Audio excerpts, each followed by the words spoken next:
మహబూబాబాద్లోని OYO రూమ్లో BRS నేత మహిళతో పట్టుబట్టాడు. వేరొక మహిళతో ఓయో రూమ్లో ఉండగా భార్య రెడ్ హ్యాండెడ్గా పట్టుకుంది. ప్రస్తుతం బీఆర్ఎస్ మహబూబాబాద్ టౌన్ ప్రధాన కార్యదర్శిగా ఉన్నాడు రాజు.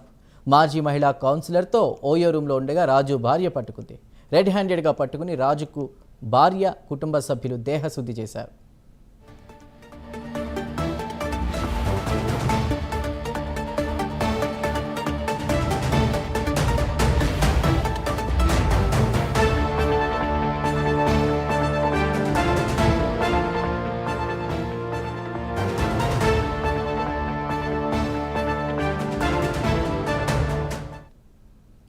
మహబూబాబాద్లోని ఓయో రూమ్లో బీఆర్ఎస్ నేత మహిళతో పట్టుబడ్డాడు. వేరొక మహిళతో ఓయో రూమ్లో ఉండగా భార్య రెడ్ హ్యాండెడ్గా పట్టుకుంది. ప్రస్తుతం బీఆర్ఎస్ మహబూబాబాద్ టౌన్ ప్రధాన కార్యదర్శిగా రాజు ఉన్నాడు. మాజీ మహిళా కౌన్సిలర్తో ఓయో రూమ్లో ఉండగా రాజు భార్య పట్టుకుంది. రెడ్ హ్యాండెడ్గా పట్టుకుని రాజుకు భార్య కుటుంబ సభ్యులు దేహశుద్ధి చేసినట్టు తెలుస్తోంది. పూర్తి డీటెయిల్స్ మా ప్రతినిధి తిరుపతి అందిస్తారు.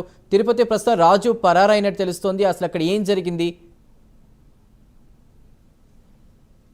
ఓయో రూమ్ లో బీఆర్ఎస్ ప్రధాన కార్యదర్శి రాజు ఓ మహిళతో పట్టుబడిన పరిస్థితి కనబడుతుంది. తన భర్త రాజు వేరొక మహిళతో ఉండగా రెడ్ హ్యాండెడ్ గా భార్య అనురాధ పట్టుకుంది. ప్రజెంట్ ఇప్పుడు మహబూబాబాద్ టౌన్ కార్యదర్శిగా రాజు బాధ్యతలు నిర్వహిస్తున్నారు. అయితే మరో మాజీ మహిళా కౌన్సిలర్ తో ఉండగా రూమ్ లో రాసలీలలు కొనసాగిస్తూ గత కొద్ది రోజులుగా ఇద్దరి మధ్య వివాహేతర సంబంధం కొనసాగుతున్నట్టుగా భార్య గుర్తించింది. గతంలోనే చెప్పినప్పటికీ కూడా ఇంకా వారి తీరు మారకపోవడంతో ఈ రోజు ఓయో రూమ్ లో రెడ్ హ్యాండెడ్ గా పట్టుకుని ఇద్దరికి దేహశుద్ధి చేసినటువంటి పరిస్థితి కనబడుతుంది. భార్య అనురాధతో పాటు వారి కుటుంబ సభ్యులు కూడా రాజుకు ఆ మాజీ మహిళా కౌన్సిలర్ కూడా దేహశుద్ధి చేశారు. ఆ సంఘటన స్థలం నుంచి రాజు పరగటువంటి పరిస్థితి కనబడుతుంది. ఇప్పుడు మహబూబాబాద్ టౌన్ కేంద్రంలో అయితే ఇదే సెన్సేషన్ మారిన పరిస్థితి కనబడుతుంది. బీఆర్ఎస్ నేత ఎందుకు ఇట్లా వ్యవహరించారు, ఎందుకు ఇట్లా చేశారు, గతంలో విషయం తెలిసినప్పటికీ గతంలో భార్య మందలించినప్పటికీ కూడా ఇద్దరు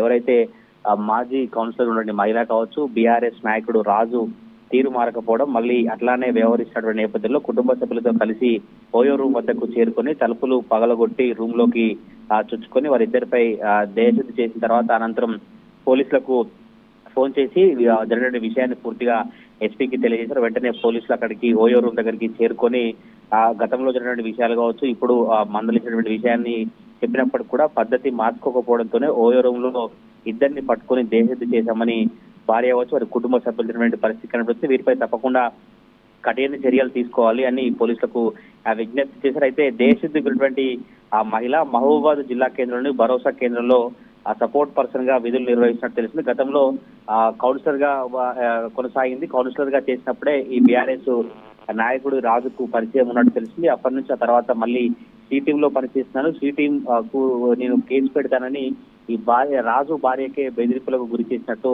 ఆ భార్య అనురాధ అయితే మీడియాతో ఆమె ఆవేదనను వెళ్ళబోతున్నటువంటి పరిస్థితి కనబడుతుంది. సి టీమ్ లో పనిచేస్తున్నాను అంటూ గతంలోనే ఈ భార్య అనురాధపై కేసు నమోదు చేసినట్టుగా ఆ బాధితురాలు అయితే ఆవేదన పరిస్థితి కనబడుతుంది. ఇప్పుడు మహబూబాబాద్ జిల్లా కేంద్రంలో బీఆర్ఎస్ నాయకుడు రాజు మరో మహిళ సంబంధించినటువంటి రాసలీలలు ఈ వ్యవహారం అంతా కూడా చర్చాంశం మారి సోషల్ మీడియాలో దృశ్యాలు అయితే వైరల్ గా మారుతా ఉన్నాయి.